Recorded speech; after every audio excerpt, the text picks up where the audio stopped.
esta hora les damos la bienvenida a la entrevista del día de hoy en NSI Emisión Matutina. Hoy nos acompaña Joel Horta, abogado y analista político, para hablar sobre el tema de las alcaldías perdidas por la oposición. Abogado, muy buenos días. Bienvenido nuevamente a su casa, a las pantallas de Canal I. Gracias, Jorge, muy amable.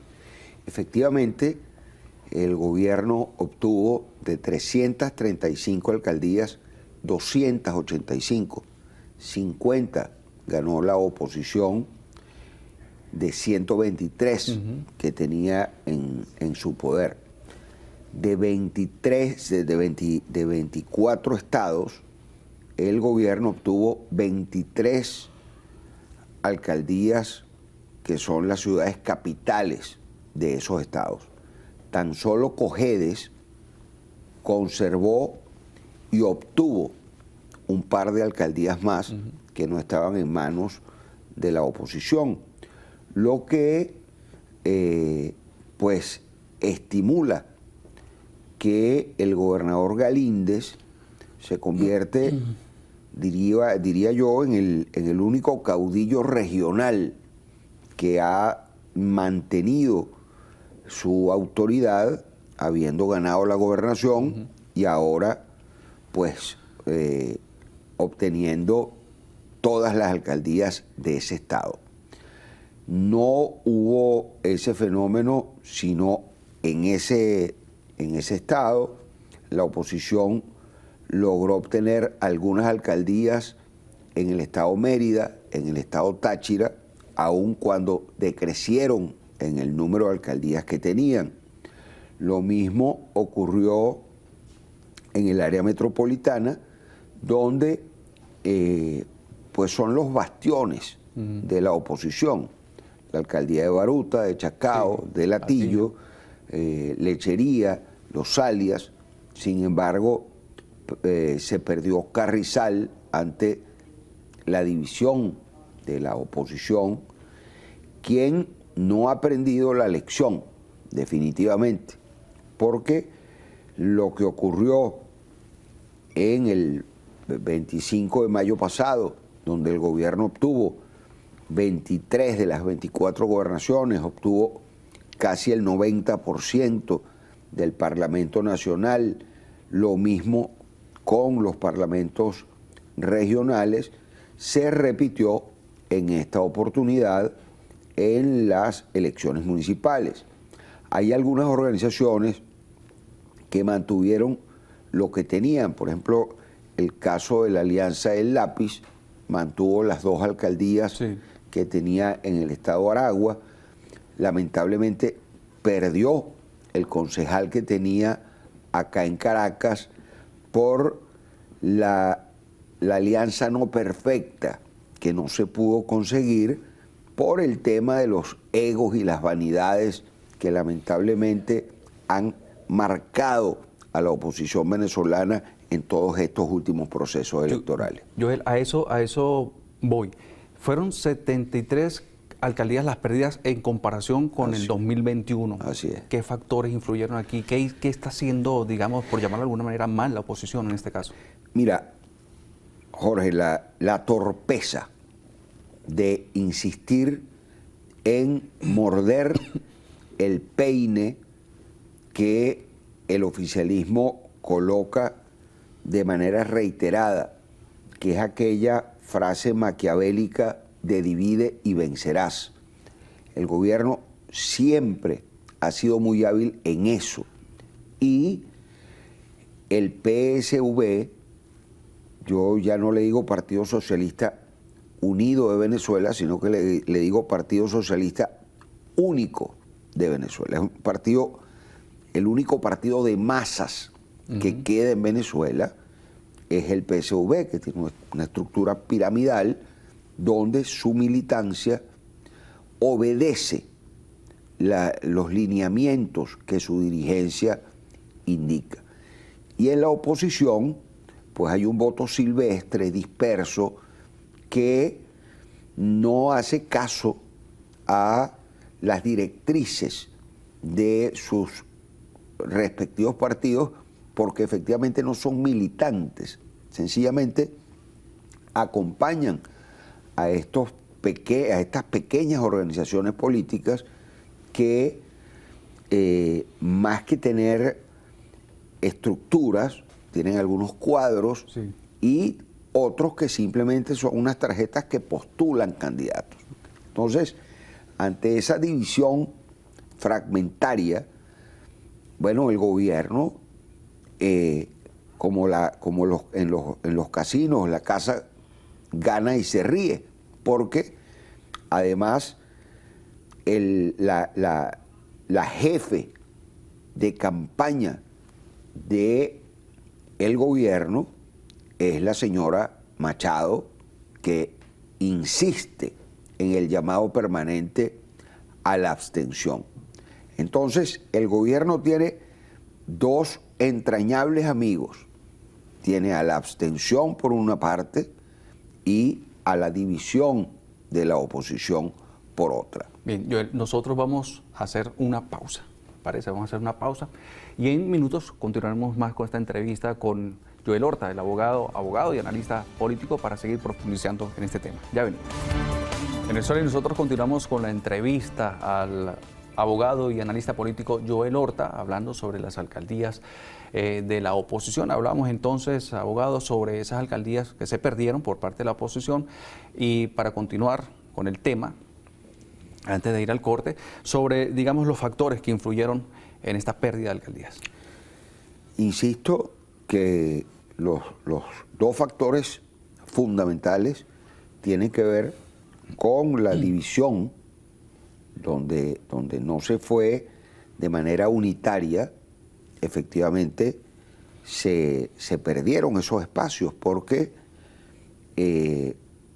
ya lo hemos advertido, el PSV y el Polo Patriótico nombran un candidato y ese es el candidato y se acabó. Mientras que en la oposición, pues alguna organización pone un candidato, surge otro y van en 3, 4 fracciones. Sin embargo, hicieron un esfuerzo organizaciones, insisto, como la Alianza Lápiz, como Avanzada Progresista, Cambiemos, se aglutinaron en torno a candidatos locales, buscando el florecimiento de nuevos liderazgos, porque ese es otro factor muy importante, que es el agotamiento de los liderazgos de la oposición. Se han envejecido estando en oposición.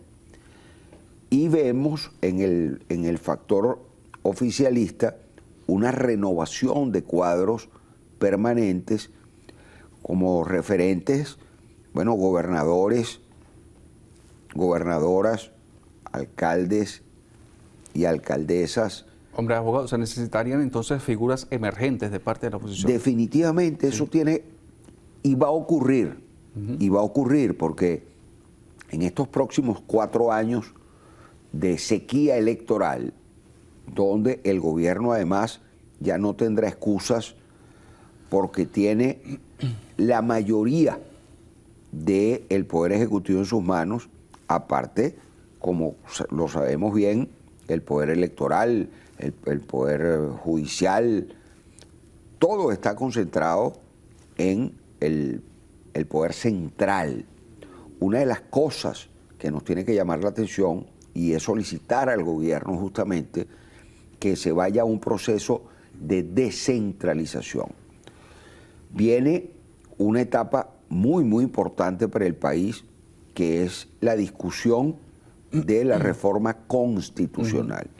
Eso le corresponderá a la próxima Asamblea Nacional, donde la oposición apenas tiene 29 parlamentarios de 300 y tanto, es decir, el 10, 12%. Sin embargo, debería la oposición venezolana en estos próximos meses, en estos 6 meses que quedan para llegar al 5 de enero, que es cuando se instala la próxima Asamblea Nacional, la necesidad de reunirse y de construir una agenda parlamentaria común, además alternativa a la propuesta de reforma constitucional que vaya a hacer el gobierno. Ya de facto existe en Venezuela lo que ellos han denominado el Estado comunal. El gobierno lo ha indicado abiertamente.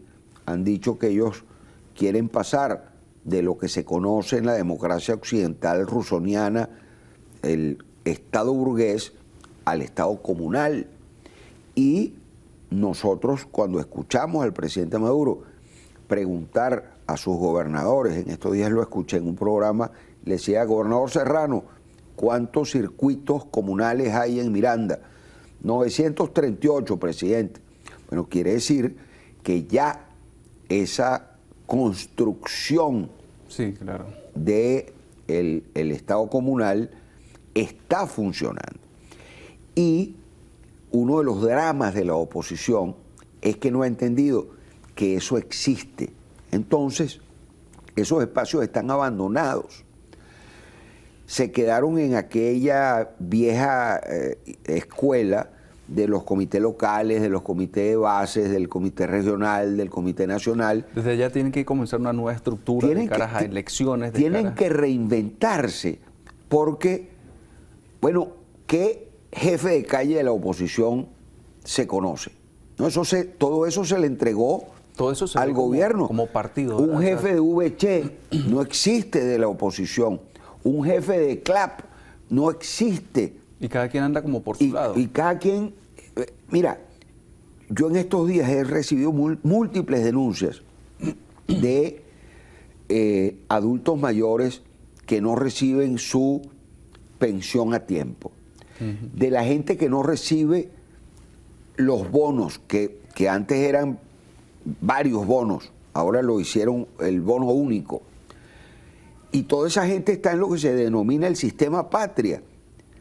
Y todo el que está en el sistema patria, de una manera u otra, está vinculado al gobierno. Entonces, la oposición ha abandonado los espacios de lucha política de base. Y eso es dramático, porque son dirigentes, además, aéreos, que solo se preocupan de lo que se dice en las redes sociales, que no son liderazgos auténticos, porque el líder debe decir lo que la gente debe oír, no lo que la gente quiere escuchar, porque si no, tú no eres absolutamente ningún líder. ¿Qué es un líder? Es el buen padre de familia. Tú no le puedes decir a tus hijos lo que tus hijos quieren escuchar. Para tú ser un papi chévere. No, tú le tienes que decir a tus hijos lo que deben oír, y debes recomendar lo que debes recomendar como un buen pater familia. Y eso no ocurre en el sector opositor en estos días. Muchísimas gracias, abogado, por acompañarnos el día de hoy. Gracias, Jorge. Muy amigos, amable. entonces estamos aquí en esta entrevista de NSI Emisión Matutina con el abogado y analista político Joel Horta. Amigos, por su atención, mil gracias. Feliz día para todos.